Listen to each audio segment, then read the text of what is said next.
Okay, well, we're here and we're happy to be joined by Harry Carson, formerly of the New York Giants, to talk about some community service stuff and some initiatives that are going on with the NFL Alumni Association. Harry, thanks for joining us.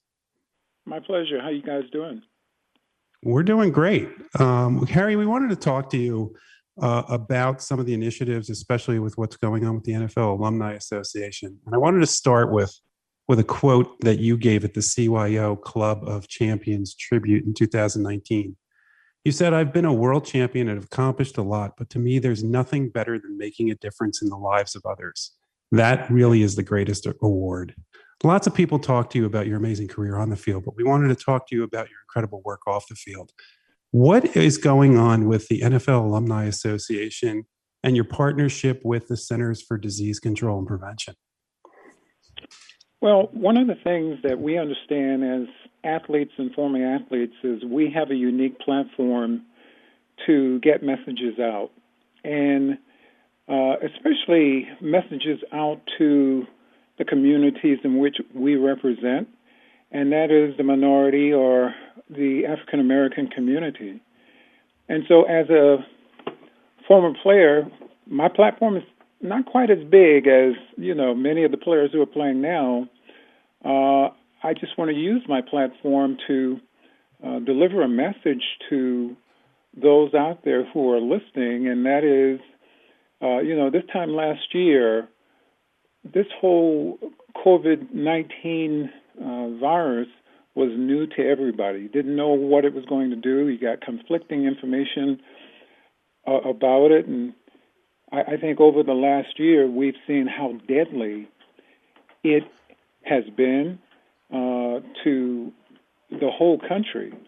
And so, we just want to use our platform to make a difference in the lives of so many people who may not necessarily trust science. I trust science. I went to school, I got an education, I took a lot of science courses, and so I understand what science is. And so I understand that people are hesitant about wanting to,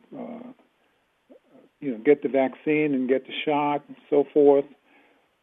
But believe me, it's better than the alternative because there are so many people who we've lost, over 500,000 people that we've lost in the past year. It's interesting that I'm here in North Jersey. I played with the Giants. I have family members who have lived in Philadelphia, and I know how Philadelphia fans are. But the reality is we all are in this together. We are all on the same team together.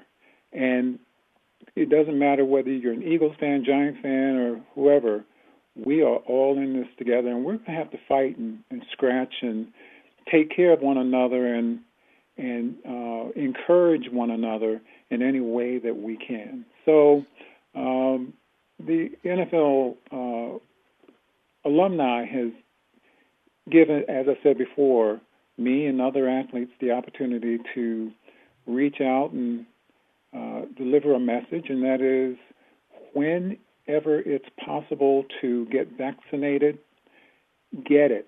I got mine 3 weeks ago. I'm getting the follow-up shot next week. I'm looking forward to it. And just like everybody else, I'm looking to not necessarily getting back to normal. I'm looking forward to starting new and being even better, or having an even better life living through this. So, I can be a little long-winded at times, but the main message that I want to convey is everybody take care of yourselves. Please wear masks. When they say, 6 feet standing apart, I would say do 10 feet. I'm a big guy, and I don't want anyone getting really, really close to me. Wash your hands, and let's just find a way to take care of one another because, as I said before, we are definitely all in this together, and this virus did not discriminate against anyone. You're obviously using the platform and doing this for other people, but I'm curious, what does it mean to you to know that there are people who will get vaccinated because what you said, they will be safer and protected and have different things that they may not have had if they did not see you utilize your platform for this initiative? Well, you know, I wish that I could do more.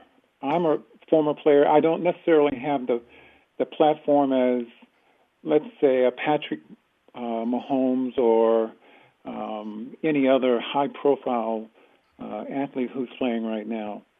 So I'm going to catch on to any opportunity that I can to get my voice out there. I am a black former player who I think has developed a certain amount of, I hope, trust within the community that people who may not necessarily, who might balk at getting vaccinated, if they listen to me and I say, I've gotten mine, I would strongly encourage others to do the same. I hope that in them doing the same or getting vaccinated, it's not just for them, but it's for their families. It's for their relatives, their friends.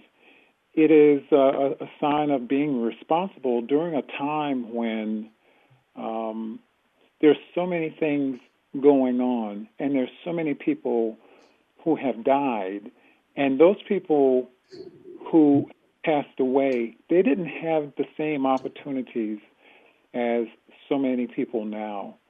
There was no vaccine for them. The frontline workers who had to go to work and they contracted the virus. You have an option. You have an option now. And hopefully those who are listening to me will seize upon the opportunity to get a shot and try to live the rest of your life as best as possible. I mean, this has been really an eye-opening experience for everyone in this country. And if you don't learn from this that life is very fragile, and you have to take care of yourself and understand that, anything can happen at any time. I played football, and I realized as a football player that at any point on the field, I could sustain an injury that, might have pushed me out of playing the game. The same is true here with life. There's a situation that I'm not blaming it on anyone, but we're in it. And as I said before, it does not discriminate. It doesn't care who you are, doesn't care how much money you make, what color you are, and so forth. But if you're vulnerable, it's going to attack. And we need to take care of ourselves. We need to take care of one another. And once again, I go back to say we're all in this together. Let me just give you an example, a football-related example. You guys remember when the Giants played Washington football team back in the 80s, and Lawrence Taylor smashed Joe Theismann and broke his leg? Mm-hmm. Yeah, I try not to look at that video, but yes. Well, I was on the field when that happened. And when it happened, we were going tooth and nail against Washington and Monday night game, and we wanted to win, they wanted to win, but when that injury happened, what you may not know is we stopped being competitors, and we all bonded together as human beings, and we tried to console Joe Theismann because we knew that was a catastrophic situation. You don't wish that on anyone. And so, they eventually won the game. But the thing that I take away from that game is we stopped being combatants for a period of time, and we worked together to show our humanity to Joe Theismann and what had just occurred. I look at the same thing that's going on now with the virus. Nobody is wishing this on anyone, but it's happening. We have to do everything that we can possibly do to protect ourselves, but also protect one another and take care of one another. So you need to wear the mask. You need to establish a boundary about yourself, whether it's 6 feet or, in my case, 10 feet. You need to do that. You need to wash your hands. And you need to be cognizant of what you're doing and who you're doing it around. And, don't put your hands towards your face, your eyes, your nose, any orifice of your body where a virus can seep in. Wash your hands, keep a little sanitizer in your pocket and so forth. But now what we really need to do is trust the science and get vaccinated. And if you've already gotten vaccinated, then do what you can to help those within your community get to wherever they need to go to get vaccinated. The fact that you don't have the platform that somebody like Patrick Mahomes has, but I think you may be selling yourself short as to the impact you have on the community around you and the community around the country. Not just because of who you played, because as you said, your career could have ended at any moment, but you've continued off the field to have an impact. You founded the Minority Athletes Networking with former Giant teammate George Martin and the late Ron Johnson. What has driven you to continue your work beyond your days, being on the field and being the legend that you were for the New York Giants? I think in retrospect and looking at my own life, there were people who did things for me to help me get to where I got to. Okay, whether it was a teacher, whether it was a coach, whether it was somebody in the community who emphasized to me as a kid, make sure you get your education. There were people who made a difference for me in my life.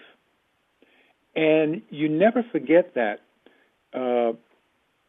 people may have said things, they may have done things to help propel you to where you eventually have landed. And so what we've tried to do as just human beings, not just as football players, but just as human beings. And I love the fact that the guys who I played with, they have this humanity in which, they can be really tough guys in the huddle and on the field, but you get them off the field, and you see them in a hospital room encouraging kids or going into prisons and working with young people who are incarcerated, not because they're bad people, but they made a bad mistake, and so forth. Everybody's life is precious. And quite frankly, we all got the opportunity to do something that so many others have wanted to do. And so if you can reach out and touch and make a difference in another person's life, that really is the most important thing that you can do, because, as I said before, there's so many people who I look back and had it not been for them stopping me and pulling me aside and giving me words of encouragement, I don't know if I would be where I am right now as a former NFL player, much less a former player with the New York Giants or a member of the Pro Football Hall of Fame. And so I'm thankful for those who saw that I was worth it to at least give me a minute of their time and help to make me a better person. You had thanked the Giants for giving you the platform to make a difference in other lives, like you talk about. How did being a part of that organization in the NFL make you the leader that you are now? Or is it that you were a leader that then helped shape other people in that organization? Well, I have to say both. I think that my leadership came from when I was in high school, and I was going through, me and other kids were going through desegregation. And so I didn't have a black coach on the coaching staff, so everybody sort of, all of the black guys looked at me as their leader. And so I had to be a nurturer. I had to be an advocate for them. I eventually went on to South Carolina State, and that's where I learned a lot of my leadership skills. Football, being in ROTC, Air Force Junior ROTC, I learned a certain amount of, being a leader is all about. And then I brought that to the NFL. And it's interesting that when I came to the Giants, before when I was in college, I played with guys who may have been 2 or 3 years older than me, or 2 or 3 years younger than me, depending on, where I was. If I was a senior, I'm dealing with freshmen and so forth. You come to the NFL, you're dealing with guys who are, you're 21, 22, you're dealing with guys who are 32, 34, 35. And, those guys saw something in me and that they elected me captain after my third year with the Giants. And they saw something in me. And one of the good things about having been drafted to play with the Giants is Wellington Mara, the owner of the Giants, wanted good, decent people on his team. And so we started doing things within the community, giving back, understanding that as athletes, we could truly make a difference in the lives of others. When the Central Park jogger situation occurred back in 1989, and black folks were screaming, where are all the black role models? We said, here we are. And that's how Minority Athletes Networking, got started. We wanted to make a difference in the lives of others. And so that was one of the things that the Giant organization has embraced.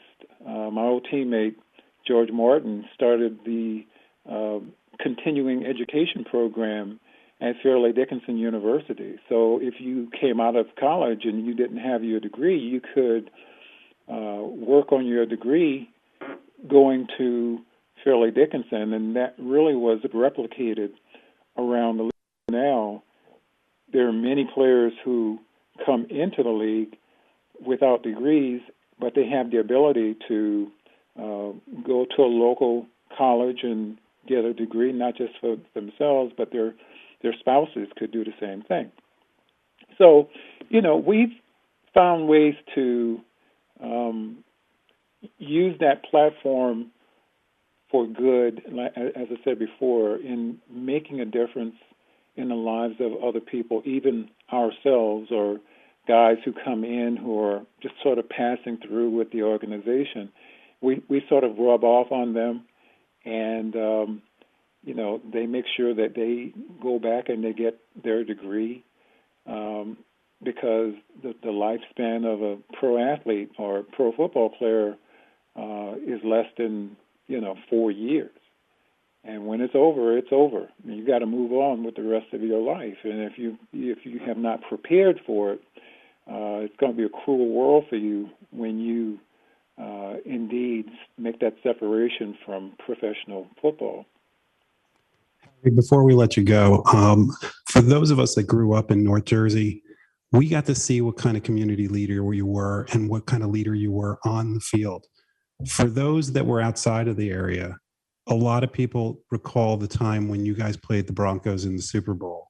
when Denver sent 6 players out for the coin toss, and somehow you were the only guy who went out for the coin toss for the Giants. What did that moment mean to you, and how did it come about?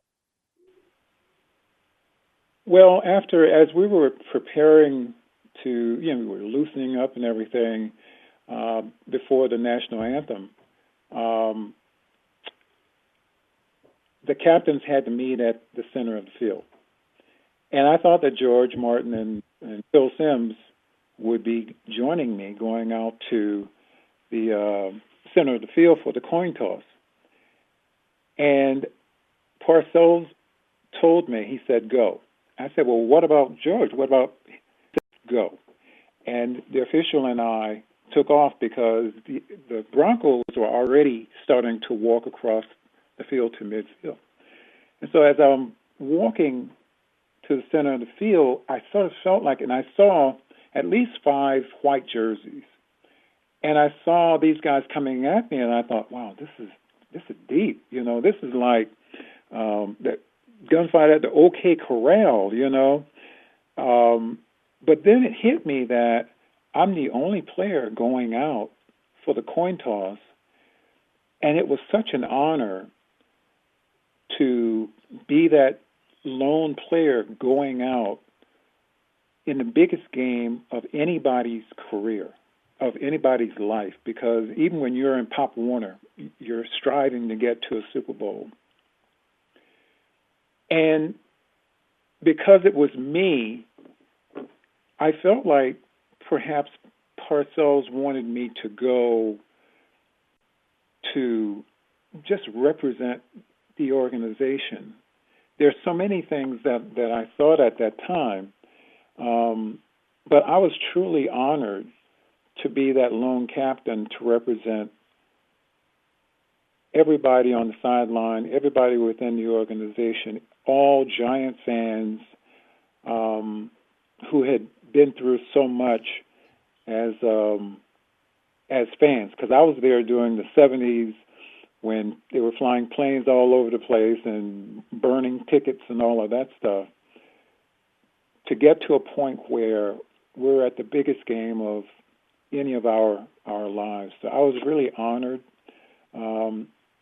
When I think about it now, I'm still honored that I was that lone captain going out for the coin toss. And it's interesting, I run into so many people now, and everybody sort of points out that one thing that they saw on the Super Bowl, for the 21st Super Bowl, me going out for the coin toss. That and splashing Parcells with Gatorade at the end of the game. See, that was going to be my question. We do this whole serious interview, and then I'm wondering, could you ever imagine that the Gatorade bath would turn into what it did all these years later? No, because it was just something that we did, and it really is a sign of the relationship that you have with your coach. If guys did not respect their coach, that coach would not get a Gatorade shower.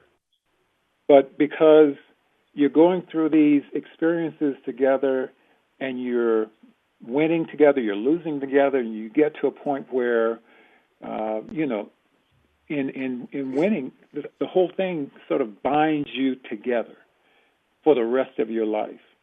And it shows the love and respect that players have for their coaches. So I hope it continues to happen, 150 years from now, because it's not, like rubbing it in the face of your opponent. It really is a symbol of the love and respect that players have for their coaches. Harry, we thank you for not only leadership on the field, the leadership off the field. We encourage people to learn more about what you and the NFL Alumni Association are doing, partnering with the CDC to try to raise awareness and combat skepticism of the COVID-19 vaccine. Thank you so much for the time, and we hope to have you back someday to talk a little more. All right. It'd be my pleasure. Thank you so much, Harry. Okay. Take care. Great time. You have a great day. Thank you, Harry. Thank you for everything.